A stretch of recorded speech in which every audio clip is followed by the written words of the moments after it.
Musical Talk, the UK's independent musical theatre podcast.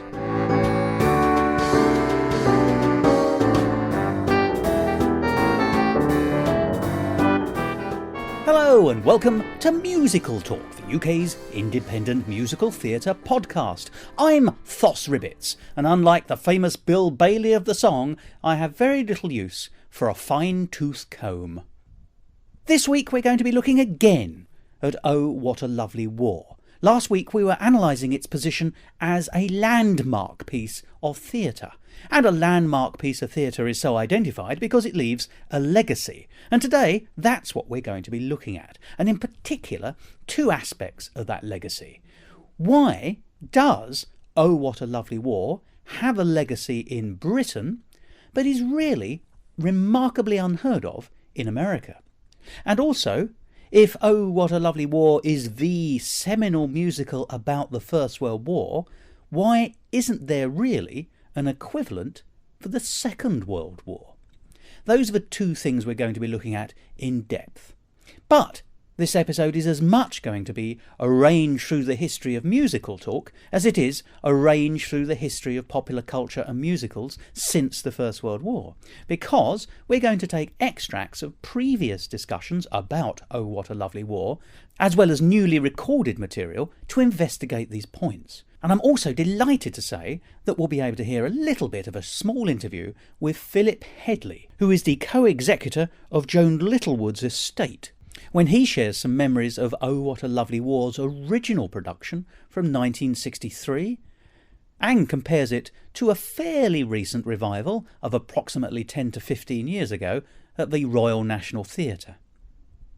So, to set the scene, we're first going to hear a small conversation with me, Nick Hudson and David Herzog, recorded in episode 382, which was called Transatlantic Turmoils, and which was recorded in 2014, about the comparative obscurity of Oh What a Lovely War in America compared to its household name status here in Britain. After that, we'll immediately go into a conversation between me and Tim Saywood, where we look again at that very issue and also investigate the musicals representing the Second World War best and comparing them where possible with Oh What a Lovely War and the First World War. And then finally, we'll go straight from there into an extract of a recording from episode 26, right back from 2007, when Tim interviewed Philip Headley. So, let's wind back the clock 1 year to early 2014 and hear Nick, David and me talking about transatlantic turmoils and the comparative difference in the reception of Oh What a Lovely War in Britain and America in the 1960s. Musical Talk. So these are British successes? Yes. Yeah. But really just didn't take off, or did, but in such a minimal way they're not remembered as such. Yes. Basically, from my perspective, it shows that I have heard quite a bit of since I moved to this country, but I haven't heard of either rarely or not at all in the US. And the first thing that shot to my mind was Oh What a Lovely War, a show that has certainly been done in the US, but in terms of musical theatre vernacular across the entire country, it is a show that is not talked about whatsoever. It's quite current at the moment, isn't it, Fox? Well, it's current here, obviously, because it's the 100th anniversary of Britain's entry into the First World War in August, the 4th of August for Britain, different dates for different countries. And so we, as a nation, are gearing up to not celebrate, but to commemorate that. And indeed, in my professional life, I'm working on that as well. Oh, What a Lovely War from the 60s, Joan Littlewood at the Stratford. Theatre Royal Stratford East put on this amazing show, and it's a true example of a concept show as well. It's not got a narrative. Such plot as there is there's a group of sort of Pierrots on the beach singing songs from the period, which is then slowly... Yeah, very good. Which bleeds into the events of the First World War for the 4-year period, whilst these songs continue to be sung. So it contrasts the light frivolity of the songs of that period, and indeed the First World War, against the carnage and death. But there's no narrative as such. It is simple facts against music, right, and from which you draw your you draw whatever you want to draw. Mostly that war in particular was, a disaster, a travesty, a not just one of the world's greatest tragedies. Is it a very pro-British musical? No, it's a very anti-war musical. It's not pro-British, it's not pro-German, it's not pro-anyone. What it is, it's saying this war was ridiculous. And although, of course, America joined the war in 1917, Yep. it is certainly seen as a European conflict. Now, we don't want to draw too much from the war into the musical to say, is that why it perhaps hasn't taken off in America? But it is certainly true to say that when I think of the First World War, and I think when most people do, we think of Britain versus Germany, the Kaiser. Although it's obviously two huge power bases and blocks fighting each other on the land of France, in the Low Countries. So you've got trench warfare and the like and things like that. But it all takes place in Europe. And even when America joined, America came over to Europe and joined the trenches and the fighting there. Right. So everything is a very, very European war. Whereas the theatres of war in the Second World War were worldwide. They're all over the place. They are principally, not exclusively, but principally European. Oh, What a Lovely War ties very much in its way of depicting that war. Therefore, must in nature be European at its widest and British at its most narrow. But it was a startling piece of British theatre at its time, and is rightly remembered in this country. And I've seen it in the Edinburgh Fringe. It's every couple of years or so it comes up in some version. And I remember speaking to an incredibly enlightened drama teacher who had brought up a brilliant production 2 or 3 years ago, saying that he does it once every generation of school children in the school he works for to make sure that every child in that school has an opportunity to see it. So, if they stay there for 5 or 7 years, every 5 or 7 years he'll do another production of it and take it to Edinburgh. So it is genuinely, it's a household name in this country. Not everyone will have seen it because it's not revived professionally that often. It's a fairly big ask because it's not a jolly piece, as you can imagine, and it's fairly satirical. Misleading.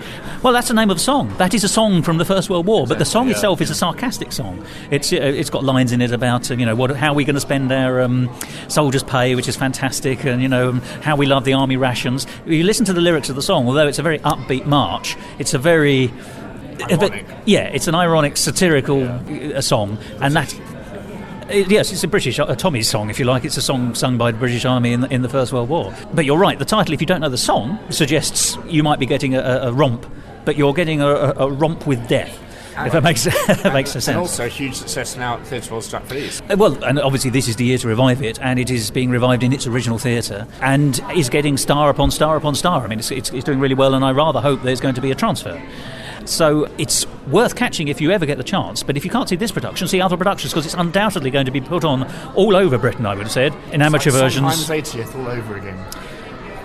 Yes, if you like, okay. The Kaiser's 100th. But the point is, it is done everywhere here. It's done at amateur level. It is not necessarily always on professionally, but it's a household name, and there was a film of it. So I'm featuring some really big British names. And I think, I could be absolutely wrong, I think the film is directed by Richard Attenborough, who's famous for Gandhi and things, he's one of our great British directors. So that shows, in British terms, that it must have made money. Am I correct in saying that there are some American songs in the piece as well? Do you know offhand? Well, I know it opens with a song called Row, Row, Row. Is that a British or an American piece? There are 2 songs with that title. Oh, really? Yeah, there's Row, Row, Row Your Boat Gently Down the Stream, which is a British folk song. Yes. And then there's She Went and Row, Row, Row Way Down the River and She Row, Row, Row. Yeah. Now, unfortunately, I can't now tell you which of the 2, because they're now rolling round my head. Rowing round my head, absolutely. Yes, I'm paddling for land. I'm getting it wrong. That's because Britain's flooded at the time we record this. I can't tell you which of the 2 it is. But certainly, the First World War, in terms of the musical, where most of these numbers are musical numbers, was incredibly influenced. In fact, the First World War is identified in British terms as being the high watermark of the musical. We always think of it as Victorian, but actually its greatest influence and success was in the First World War, because we didn't have radio, we didn't have television, we didn't have talking film. So actually the main form of entertainment was going to the musical, and the musical could be satirical, could be funny. It was exactly the kind of escapist entertainment that people want in a war. But also all the American folk songs were stuff, the George M. Cohans, David. I look at you and I say this, I always think of you. Thank you. But those songs are coming over, the early Tin Pan Alley stuff, the early Irving Berlin. Won't You Come Home, Bill Bailey, in this country is seen as a British musical song, even though it's clearly an American song. Oh, yes. But, so we were assimilating lots of American songs at that time, exactly as we did in the Second World War, and indeed in between the wars. But that, if you like, is the first real wave of American songs being adopted by the British as day-to-day songs in this country. So I would be absolutely astounded if there weren't American songs included in Oh, What a Lovely War. And just by that same token, the songs written in America at the time, like you said, with the Tin Pan Alley numbers and things like that, were an amalgamation of different cultures to begin with anyway. Those weren't distinctly American either, necessarily. Well, I may be wrong on this, but I've always assumed that Won't You Come Home, Bill Bailey was, forgive me, a black number.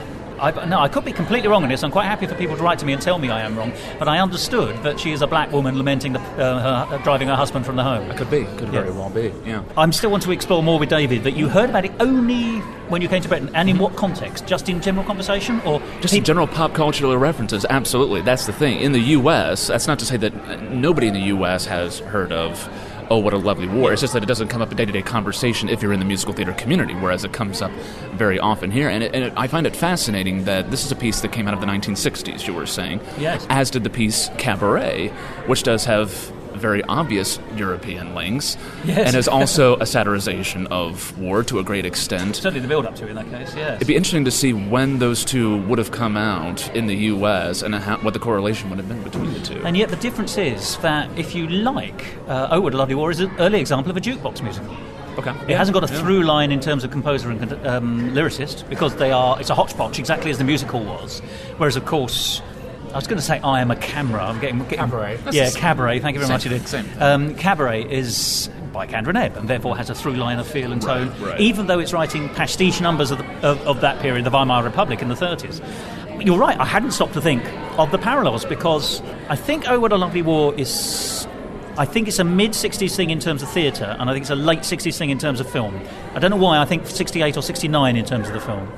And of course, 72, I believe, because it was the same era as Godfather, Lost Out to Godfather. And that's Cabaret. 72, I believe. Yeah. Yes, so they're overlapping, certainly. Okay. But is there an equivalent of Oh, What a Lovely War in what is the World War I musical in America? Do you have an answer to that question? In terms of World War I musicals, there are not many that have survived. There are songs that have certainly survived, Over There being one of the perfect examples.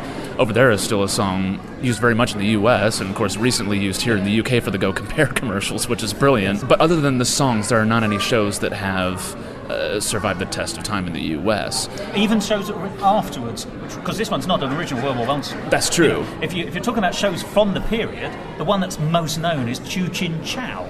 Right. Which isn't hugely known, although it was revived in London a few years ago in a pub theatre on a professional basis. That's really an operetta from about 1915-16, and it isn't really about the war at all. It just happens to be during the war, when it was, and became a lovely bit of escapist nonsense. It's sort of the, I believe it's the Aladdin story, essentially. It's set in China, as you can imagine, with a title like that. Do you think America's response to the World War was doing frivolous musicals and the kind of musical comedy things, and they were trying to escape from the doldrums? Well, I don't think just America. I think everyone's response. I mean, the 20s, was the period of flappers and the roar. A lot of silly nonsense. It roared, it roared in Germany, didn't it? I mean, the Weimar Republic stuff is satirical, but it's done with, it's satire through fun. America is writing all its, in some senses, that's the first great age of the American musical. With the 20s, you've got the Gershwins and the Berlins at least working. You've got, in the late 20s, you've got the Rodgers and Hart starting to turn up on the scene. Cole Porter is starting to arrive. So, you've got those great all people. Of European descent, of course. Except Cole Porter. Yeah. Cole Porter is American born and bred, of course, but he's utterly different from the rest of them. But you're right. I don't think you could argue that Irving Berlin was European, because he was Russian. But I know what you mean. The land block of Eurasia, if you like. Exactly. Yeah, if we're getting very technical. Yes. So you've got that.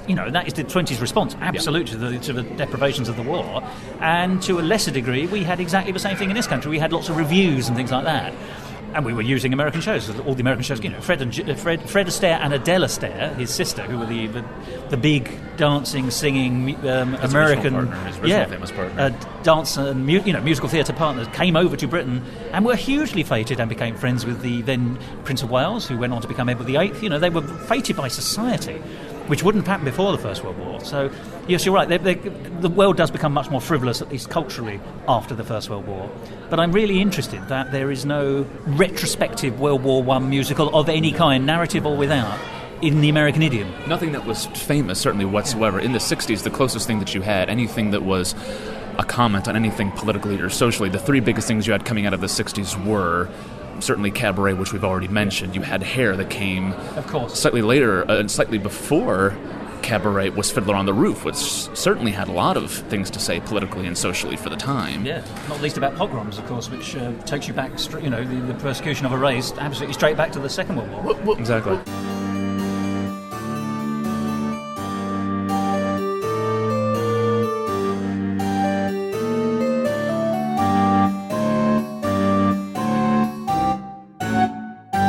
Musical Talk. Oh, Tim, thank you for joining me again. And today is going to be a little bit new, a little bit old. Yes. But nothing borrowed and nothing blue, I think. Well, blue maybe, I don't know. Oh, really? Oh, you're going to get angry. We're talking again about Oh, What a Lovely War. Now, we saw it last week. Yes. But we were making great reference to the recent production and some reference to the 1963 version for which we had the programme. Later in this episode, people will be able to hear the interview that you conducted with Philip Headley. Well, I'll ask you to introduce that in a minute, if that's okay. But I've got another question for you about Oh, What a Lovely War and its importance. We were talking about it specifically as a crusading piece of theatre last week. It's something that is, and you used the word, legendary in British theatrical circles. But it did go over to Broadway, and it did not do well. You know, it really didn't last very long at all on Broadway. And I was talking about this with David Herzog, who is one of our colleagues here on Musical Talk, who is an American citizen, lives over here. And he was saying, Oh, What a Lovely War is one of those shows that since he's been a performer and actor in Britain, he hears about all the time. People talk about it all the time. It's just one of those shows that is sort of lodged in our memory, whether people have seen it or not. It's spoken about. He said, as an American, it was not something of which he was ever aware, even though it was performed briefly on Broadway. Why is that, do you think? Do you have an answer as to why? Because it illustrates the British and all the experience of those in the British Isles. It's as simple as that, is it? You don't think... Well, yeah, I do, actually. I think it... I don't and our think war was 4.5 years. I don't think the First World War has anything like the same status in the sort of, you know, the historical hinterland, if you like, of the if you compare that to, say, the, you know, how sort of deeply rooted the Civil War is in the American consciousness, and its reverberations are felt yet today, I don't think the same is quite as true, other than in sort of more abstract styles of, you know, international politics that exist. I suppose in the Middle East it kind of is true. You know, the impact, and of course the home front wasn't, I don't think, quite as badly affected. You know, in the First War, famously they only got involved in 1917, and yes. and for reasons which weren't necessarily you know, the ones presented at the time. You know, and so in that sense, I don't think it does have really the same significance in the American narrative as the Civil War, Vietnam being the two sort of huge ones, and obviously the Second World War as well. It's just. It looked, I think, to them perhaps a little bit like it was a European war, and not being fought on some general principle the way that the war against Hitler was fought. Yes, so it was a war of... I mean, it was a war between squabbling empires. I don't think yes, it's exactly. very difficult to argue against that, really. I think from their perspective they might have thought, well, they'll let them bash it out between themselves and let's see what's left at the end. But and of course it didn't turn out that way. But yeah. And this is a question I can't answer, and I'm not expecting you to answer, but of course actually at the time, and we said last week that in 1963 so much of its strength and potency came from the fact it was subverting songs which were well known from the British musical tradition. Yes. And there are a parallel set of songs in the American music hall of the time, or the vaudeville of the time, which, you know, also have significance, but they're not the same songs, are they? No, they're not, and that's the point. I wonder how British, I mean, one assumes a song like When Belgium Put the Kibosh on the Kaiser would not have had a great deal of currency. That's right. In America. If you were trying to get to that era, you'd be looking at George M. Cohan and whatever else, you know, immediately after him, I suppose. You wouldn't really be sort of reaching to the same. And of course, if you think the Depression also is, you know, as a sort of a kind of an outcome of the war, if you like, but yes, but certainly as it's a sequel at least. Yes, exactly. You know, again, also has, if you look at some of the great sort of, just in terms of musical theatre, like what are the great resonant musicals there? I mean, I'm pretty sure Miss Saigon ran fairly successfully on Broadway. I might have that wrong, but I'm pretty sure it did. And of course, that was focused around Vietnam. Annie, I was just sort of, I think, trying to steer towards there by mentioning the depression of the New Deal and all of that sort of time. And of course, I don't know, actually, of course, 1776, I suppose. I suppose there's not really can we think of a First World War American musical? Or indeed great famous film, you know. I mean, not that's the equivalent of From Here to Eternity or you know, for the Civil War, Gone with the Wind. All Quiet on the Western Front is the most famous of the First World War films, I think. But of course, All Quiet on the Western Front is a German story. Yes. It's not, it was indeed American produced. I recently watched it. But it's told as, you know, the tale of somewhere else, I think, not the tale of, it's not, you know, it's literally told from the point of view of what for all the Americans too was the other side. Actually, I can find a link between the Depression and the First World War in song, because there's a song called Brother, Can You Spare a Dime? Oh, yeah. And the man is a former sort of tycoon, once I built a railroad, and he represents the American everyman who was building a brave new world. And he makes reference to, there's a line, unfortunately, in all the versions I've heard, which are sung by American singers, you know, Bing Crosby, excellent singer, but what we would call khaki Unfortunately, the Americans wore called khaki, Right. which unfortunately in British slang means soiled with Yes. human excrement. But there's a line to the effect of once in khaki trousers, Yes. and then there's basically a whole section about how he was fighting for his nation, and they were heroes for America, and now here they are begging on the streets. Yes. And that is a direct link between one and That's the other. true, But it's a actually, song and not a musical. Yeah.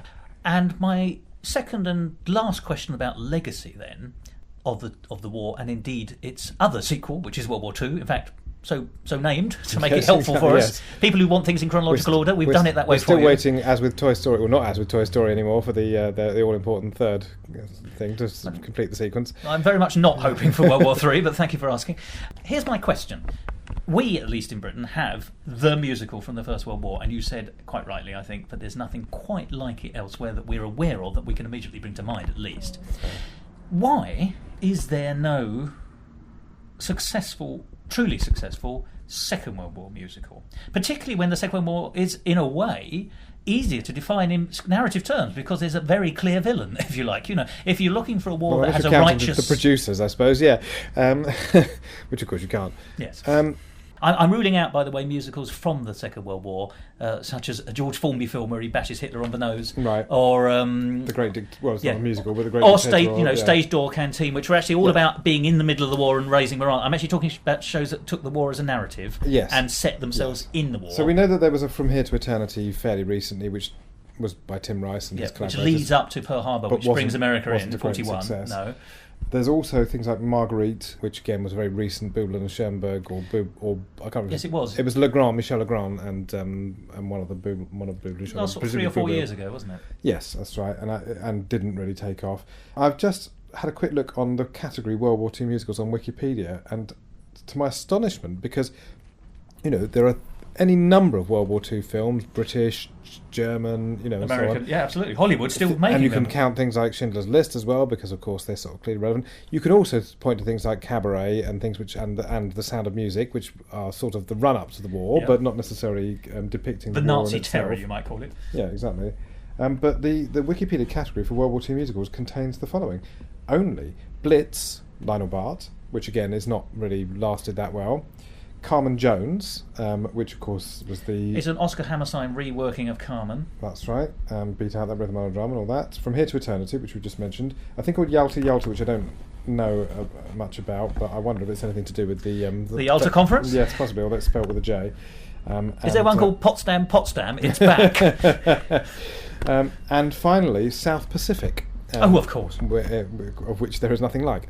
And that's it, really. And of course, South Pacific is sort of depicts a little bit of a backwater of the war. I mean, that's kind of a little bit of a trip. But you're right. But what these are, they're different. I mean, this is the thing about the Second World War, is actually the First World War has it had lots of branches, but really we all know the main theatre of war was the trenches. Yes. I mean, there's plenty going on. I don't want to undersell it, but that's how you think of it. Yes, that's the right. Second World War was actually, in some senses, much more global, and there were lots of different kinds of wars going on in lots of different kinds of places. In some ways, perhaps it still seems. Again, this is kind of a weird thing to say in relation to the First World War, but it still seems too serious to sort of depict in that way. At least the actual action of the battlefields, the actual things that happened there. But it's kind of odd to think, isn't it, that there hasn't been a successful attempt. I'm sure there have been attempts to do a musical. There was one a few years ago, wasn't there? Only the Brave, I think, which was yes. Keith Jack appeared in it in Edinburgh. That's right. But again, it hasn't. And if I may put my hand on my heart, it was awful. It was actually, but what it did do, in fairness, was actually split the audience. But that didn't know what it was doing. There was in the sense that there was a bit of home front. Yeah. Because certainly in Britain, the Second World War is as much about the home front as it is about the front line. Well, one of the definitive films we were just saying before we started recording this was Hope and Glory, which is a home front film that dates from 1987. It's a John Boorman film. John Boorman. Oh, John Boorman. And it's a sort of nostalgic sketch of his childhood in the during the period of the Blitz and then sort of a bit later on through the war. And even that, which could indeed be a good deal cosier, and it's a fairly cosy film. As far as I know, nobody's successfully managed to adapt that or anything, or to do something similar. So it's a real mystery. I've seen a few attempts in Edinburgh as well at various Second World War musicals, but they do exactly that thing we were talking about in the first episode about Oh, What a Lovely War that somebody has suggested to us, which is they had made it all about couples or families, normally couples. One stays at home, the woman for the home front. One goes to war, the man for the fighting. Yeah. And the question is going to be, how does she cope, and will he live? Right. Yeah. And there's, there are certain things which in all of these, there's the telephone or telegram message back. Yeah. That someone maybe not necessarily the hero, but someone close to the hero has been killed to bring home the point that everyone's in jeopardy. Yeah. And then, of course, there's the what's the loneliness of separation. At home, and also whether other people are going to muscle in on your girl, funny enough, in a slightly more trivial way, although not to be discounted. But the problem is they don't make a big mix. You can't. That doesn't. Forgive me. That's soap opera, yes, and not very important. Well, I mean, yeah. Again, I think a lot of the other thing is that with "Oh What a Lovely War," which is the sort of definitive First World War musical, in a sense, that was a piece of work that perhaps needed to be done. To illustrate the massive impact of the war and to sort of really throw into relief like how successful it had been in whatever its objective was, and indeed to throw into relief that its objective wasn't entirely clear, and for the amount of lives that were thrown away for it. Whereas of course the Second World War, the First World War, the Second World War doesn't require that. Yeah. Was it worth it? First World War? Probably not. Was it worth it? Second World War? Probably yes. Yeah, and so I think in that sense the sort of moral, the morality of the Second World War has always been a little bit harder to unpick in a way. I'm sure there's, and I suppose the great evil of the Second World War, which is the Holocaust, is difficult to depict in a musical, I think, and it has not that it hasn't been attempted, but it's pretty darn hard to find the right way to do that, and the matter of taste really does start to become all encompassing, I think, when you're talking about musical entertainment, and even ironically it's quite hard to pull off in a way that people wouldn't find offensive. Yeah, exactly. So in a way we're almost saying that the First World War, because of its nature, and almost, you can't say it's homogenous, but it seems to feel a little more homogenous than the Second World War and all the consequences and legacy of it. The First World War, it is containable enough to be able to talk about the war itself, whereas the Second World War is a bit too sprawling and enormous, and therefore all you can ever do is paint onto the canvas of the Second World War a story, rather than address the story of the Second World War. Like Casablanca or whatever, I mean that's that sort of thing. But yeah, it's just hard to it's hard to know why there hasn't been a winning musical formula yet, but and I think we should draw the world's attention. The world's attention, I tell you, we should. To one of the great British war films is In Which We Serve by Noel Coward, and Noel Coward was famous for writing songs and writing musicals, but he chose not to write that as a musical. That's a very serious piece. Yes, it's kind of hard to imagine it really, but yeah. Yes, I accept your point, but it could be done. There have been adaptations of things like Goodnight Mr. Tom and things to do with evacuees and stuff like that. But again, not Homefront stuff. Stuff. Bed Knobs and Broomsticks, for goodness sake. It's a wartime musical. That's true, actually, yes. They should put that on their list on Wikipedia. I mean, maybe that's the most successful example. I mean, admittedly, a good deal of it consists of a visit to an entirely different kingdom and an entirely different kind of war in the form of a football match. But although that's a First World War story, I've just realised, isn't it? The football match across the trenches. Oh, yes, that's true. I wonder if... I don't think that's a deliberate plundering, but... I'm not sure we can... draw too much from that. Yeah, we can know. Yeah. There we are. Well, it's a question I love asking because I don't think there's a very easy answer, and I look forward to the day when someone comes up with a Second World War musical which is genuinely worthwhile and has some kind of resonance which is more than just soap opera-ish. But I do like Blitz, by the way, but actually, in my view, the Blitz has very little to do with Blitz. It is a background for a love story and two feuding families. So, Tim, you had the privilege of interviewing Philip Headley a few years ago. Tell us who Philip Headley is, because not everyone will know. Philip Headley is the former artistic director of the Theatre Royal Stratford East, which he took over from Joan Littlewood back in the day. He retired in about, I think, 2004, 2005. So the point at which I met him, he'd been sort of... he was still very active. I think during the interview he did take a couple of phone calls related to various contacts and making connections with the current management of Stratford East, which still is at this stage Kerry Michael. But no, I think it was just very interesting to go back and to just hear again from his perspective. One of my big interests to talk to him about was the origination at Stratford East of the urban musical, something that they've arguably not continued with actually since his time necessarily, or at least not in quite the same way. There's been a much lower profile for that kind of thing in the last 5 years, I think, yes. But of course also it was a great chance to talk about the 60s and to talk about Joan Littlewood, and in particular Oh What a Lovely War and A Taste of Honey. So thank you for giving me a chance to dig this one out of the archives. And I remember I spent a lot of time editing it, and I think it's great, if you haven't caught it before, for us to give you a chance to hear from the great Philip Headley.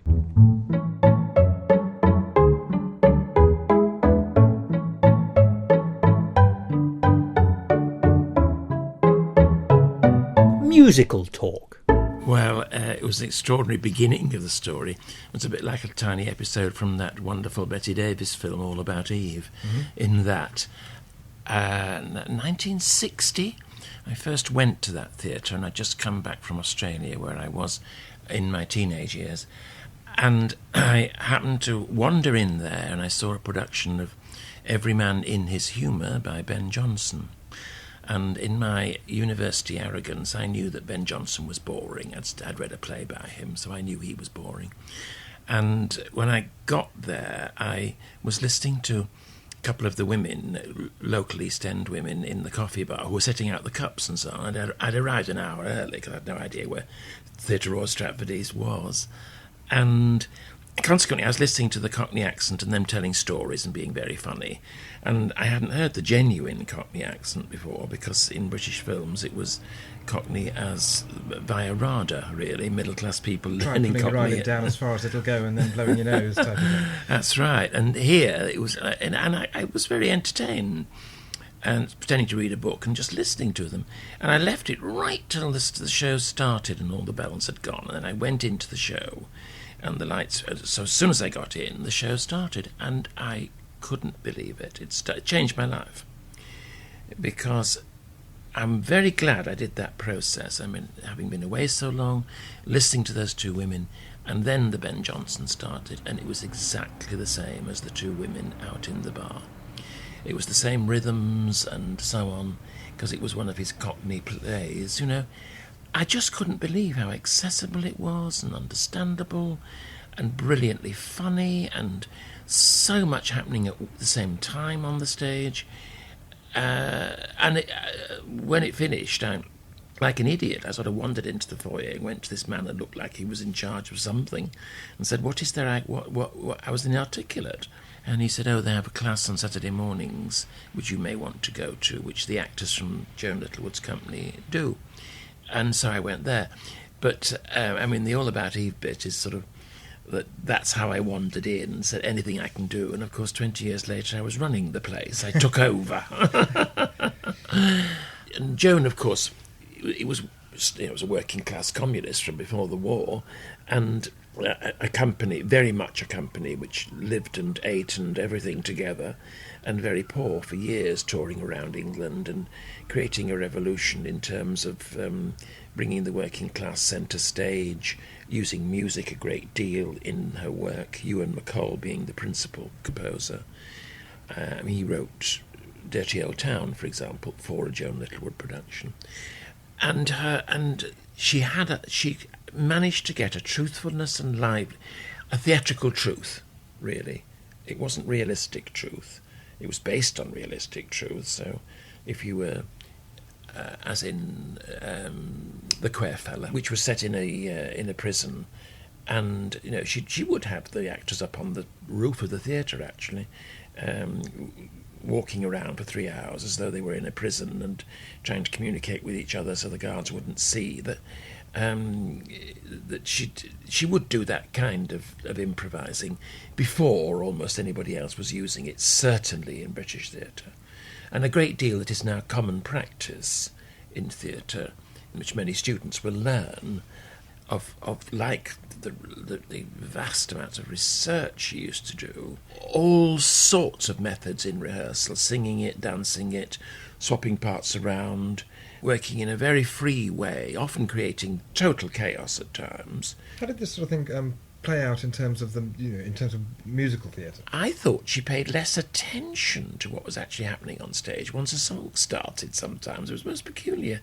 She could work for hours on 3 lines, and then the music took over, and she didn't.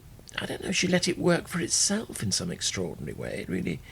It really did surprise me that. But, I mean, in Lovely War, of course, she used it in sort of deeply ironically, those very populist, very jolly songs with great tunes and so wonderful songs in their own way from the First World War. But she used it. The music in that was pretty ironic. It was very interesting, actually. Those who didn't see the original production of Oh, What a Lovely War, but the production that was at the National, I don't know, up to 10 years ago, wasn't it? The difference was, and I think where it's often wrongly produced these days, the major difference, and it was certainly the case at the National, was that the whole show was from the point of view of the working class men in the trenches, and it was recognising them that the show was largely about. And so you'd get songs which would have just 2 or 3 voices, or it had 2 or 3 very good singers for some songs that needed it, but most of them were very workmanlike actors' voices when it came to singing. So I can remember that scene where all the Pierrots, what they're dressed as and what they're playing, were all shot and ended up on the stage, dead on the stage, and then one head comes up and this sort of ghost-like, presumably they're dead now, and music brings them alive, and one starts to sing "The bells of hell go ting-a-ling-a-ling, for you but not for me," one voice very quietly, and very gradually other voices join, and you finally get a chorus of it and it gets them off stage as well because they were dead. But at the National, this was symbolic of the difference, that they're all dead, and suddenly 6 heads all come up, all start singing at the same moment with brilliant harmonies and so on and so forth, which was not part of the point of the show. That wasn't ordinary men in trenches. That was showbiz. That was a director trying to prove that she could direct a musical, really. But it's not a musical of that kind, and its heart is not in all that. And it was very interesting too. It was a very good example in musical theatre of choreographing and expressing every damn word of what you're singing. And finally, it's confusing. Make a man of you, I'll make a man of you. When Avis Budge sang that in the original, she was still as still could be, with the eyes slowly travelling around the auditorium and a sort of inner beat going on. You couldn't see, but you could feel. And then, of course, at the National, it's choreographed all over the place and far less effective. Far less.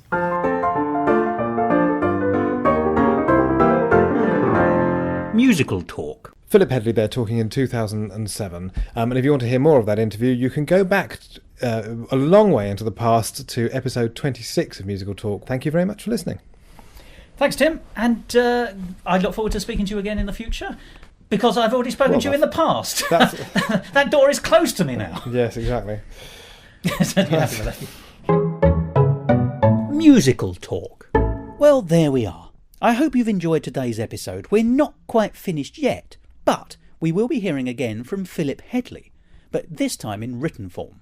But first, if you want to hear some of those previous episodes, you can do so. The conversation between Nick Hudson, David Herzog and myself about the comparative failure of Oh What a Lovely War in America and its absolute failure to have a legacy there, unlike in Britain, where it is still renowned for being a piece of society-changing theatre, can be found in episode 382 from the Musical Talk archive, and the episode is called Transatlantic Turmoils. And if you'd like to hear the complete conversation that Tim Sayward had with Philip Headley, you can do so by going back to episode 26 from 2007, which was a discussion for the most part between Tim and Philip about the urban musical and the role of the Theatre Royal Stratford East in helping to develop that particular genre. But, as I said, that's not the last of Philip Headley in this episode. I'm going to briefly pick up on something we discussed in last time's episode, when I said that Oh What a Lovely War is still controversial, at least in some sense. I touched on the fact that in early 2014, the then Secretary of State for Education, Michael Gove MP, criticised what he saw as a left-wing reading of the First World War. And such was the importance of his article, it was in the Daily Mail, that actually it generated a national debate in the newspapers about whether or not fighting the First World War had been a worthwhile thing or not. And so to finish off today, I'm going to read a little of what Michael Gove said, and then a little of the riposte from Philip Headley, which was published in the newspapers. So, to begin, here's just a small extract, but a relevant one, from Michael Gove's article in the Daily Mail of 2nd of January 2014. The title of the article was "Why Does the Left Insist on Belittling True British Heroes?" And here's the section that relates to Oh What a Lovely War. Michael Gove says, "The war was, of course, an unspeakable tragedy, which robbed this nation of our bravest and best. But even as we recall that loss and commemorate the bravery of those who fought, it's important that we don't succumb to some of the myths which have grown up about the conflict.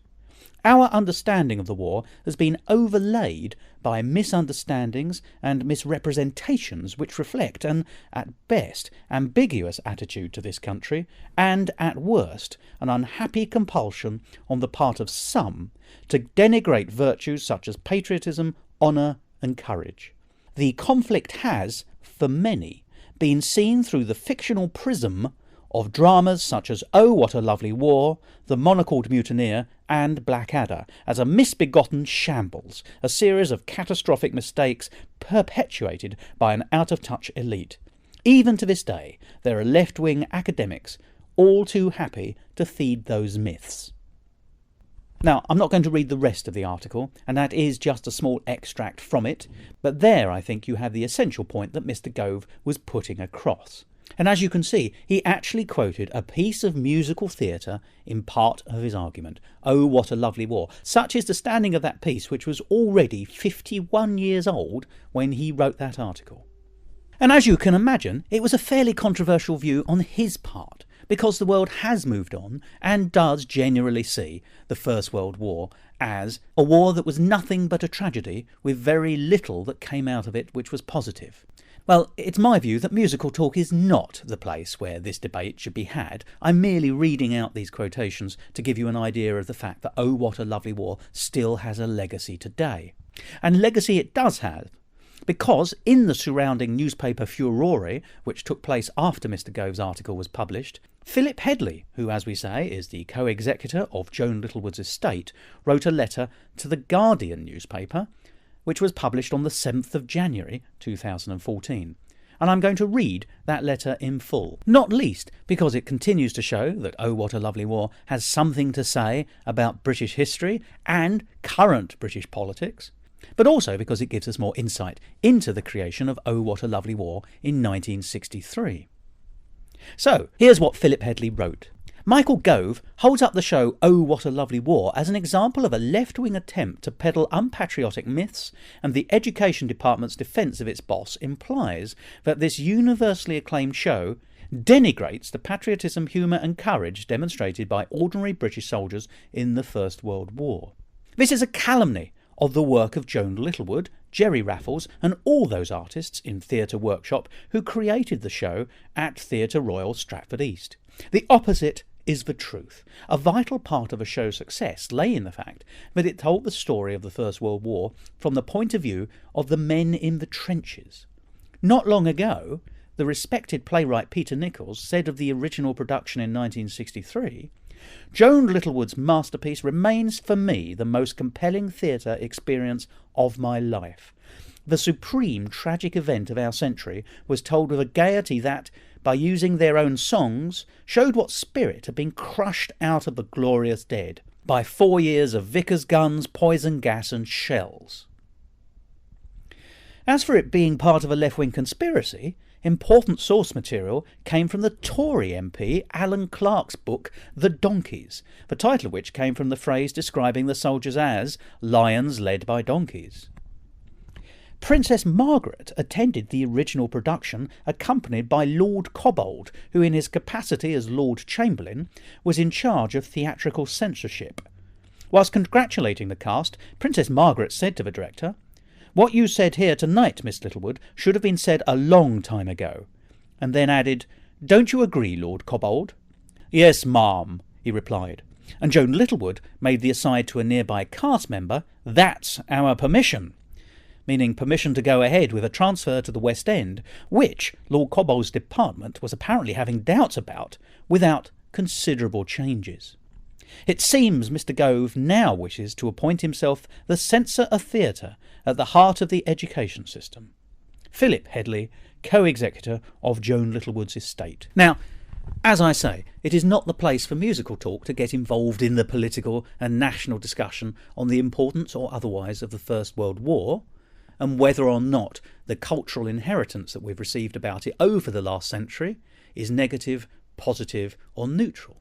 However, there is almost no better example of musical theatre being and continuing to be A, controversial, and B, culturally important in terms of national thinking than Oh, What a Lovely War. And I hope in this episode we've shown that.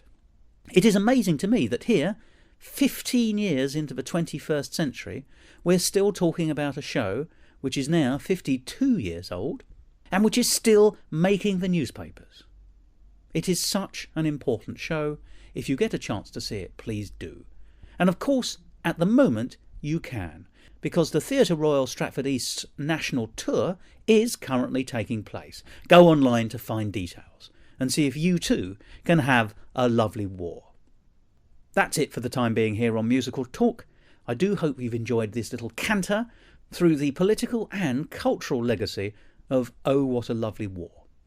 We'll be back next week with another episode, this time about something very different. So do be sure to tune in then. And until that time, I have nothing further to say to you except goodbye. So here's me doing it. Goodbye.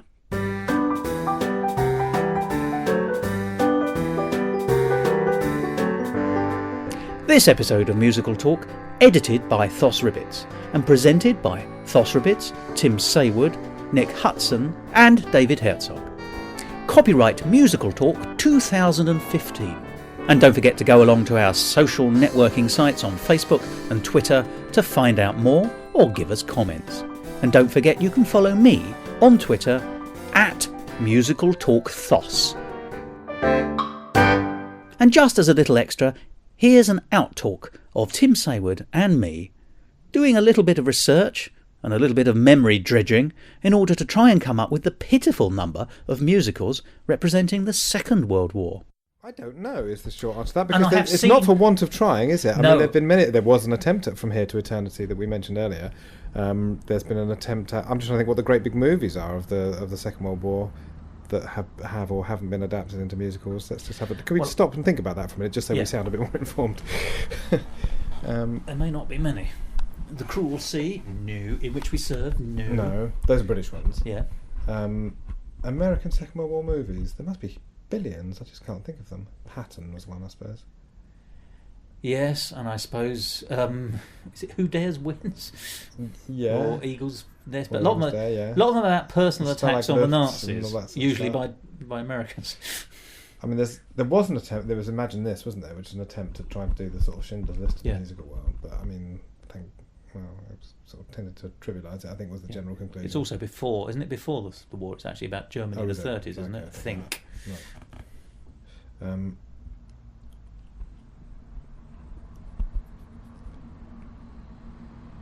Hope and Glory, which is a home front thing, Yeah. hasn't yet successfully been made into a musical, although it bloody should be tried. That's Sure one that someone- might work. Sure, actually. someone's working on it. Novels, Second War novels. I mean, there's millions. It Yeah. just seems so odd. Well, maybe we should say that. But there must be Second World War musicals that we're just not thinking of at the moment. Let's just try and not. Well, there were Well, plenty of wars people made share. in the Second World War. I mean, from everything from George Formby to Stage Door Canteen, they're all Yeah, wartime yeah. musicals. But what they are is morale boosters. They're not actually about the story of the war, particularly as the story of the war wasn't yet finished. No. We're looking for post-war musicals, aren't we? Hello, hello. Well, it has been turned into a stage show, but I don't think that's what you're talking Not about. particularly renowned. I just can't believe there isn't a musical centred around We'll Meet Again and Nightingale sang in Berkeley Square and all that Blitz. stuff. Oh, Blitz. There we are. That's about the best I can think Yeah, of. which, of course, is... Home. it's not a great success. I just feel there ought to be, and I just can't. And there probably is, and I'm just missing it. Sound of Music. Well, that is a Second World War musical, actually. Or at least, again, it's the lead up, isn't Yeah. it? But I mean, Cabaret. It's not war. Well, No, actually, again, it's 30s. It's pre-war. Yeah. There's plenty of Weimar stuff. Right, I'm going to look it up because Kurt Weill might be helpful. yeah, maybe. Second World War musicals. Well, which is just a recap, isn't it? I'm going to Here we put are. this here. There's a whole category, of course. There is. World War II musicals. Let's see if there's any we've heard of. Blitz, Carmen Jones, From Here to Eternity the musical, Yalta Yalta, Marguerite, and South Pacific.